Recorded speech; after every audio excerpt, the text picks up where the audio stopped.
Ferris State football is a Division II dynasty. The Bulldogs have won 2 of the last 3 national championships, and in Big Rapids, they look to punch their ticket back to Texas, taking on Slippery Rock.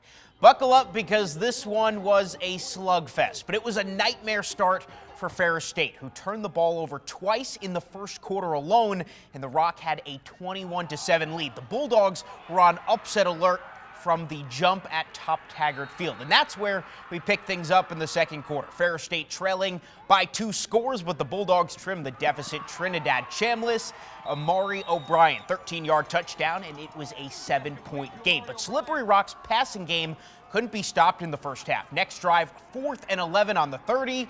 Braden Long to a wide-open Logan Ramper, and just like that, it was once again a 2-score ball game. 1 minute to play in the half. The Rock up 35-21, but it's Chambliss with the spin move in for the score. The Bulldogs trailed 38-27 at the break. First drive of the second half, Slippery Rock goes right back down the field, but on 3rd and goal, Jacarvis Alexander comes away with the interception in the end zone. There was life in Big Rapids, and this is a game of momentum.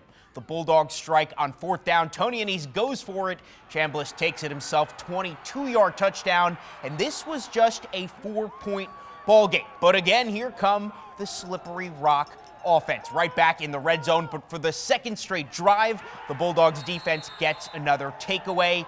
Ashton War saving the day, the definition of clutch. And speaking of clutch, the next drive takes us into the 4th quarter. And Cannon Katzer is going to give Ferris State its first lead of the evening. A 69-yard touchdown run, and the fans that braved the weather at Top Taggart, they made that stadium electric. It was 41-38 good guys, and after a defensive stop, the kid from Grand Rapids, Trinidad Chambliss, finishes his marvelous day with the cherry on top. His 3rd rushing touchdown of the game.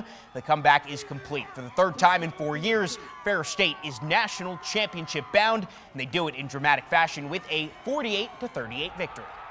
We feel blessed to be able to do it. Our guys know what it's all about. At halftime, we were probably a little nervous, and I just walked in at halftime and I said, hey, a lot of times when we're up at halftime, we always say 0-0. And I said, let's just think about it that way again. Ferris will take on Valdosta State next Saturday, 2 p.m. in McKinney, Texas, for all the marbles. That game will air nationally on ESPN2.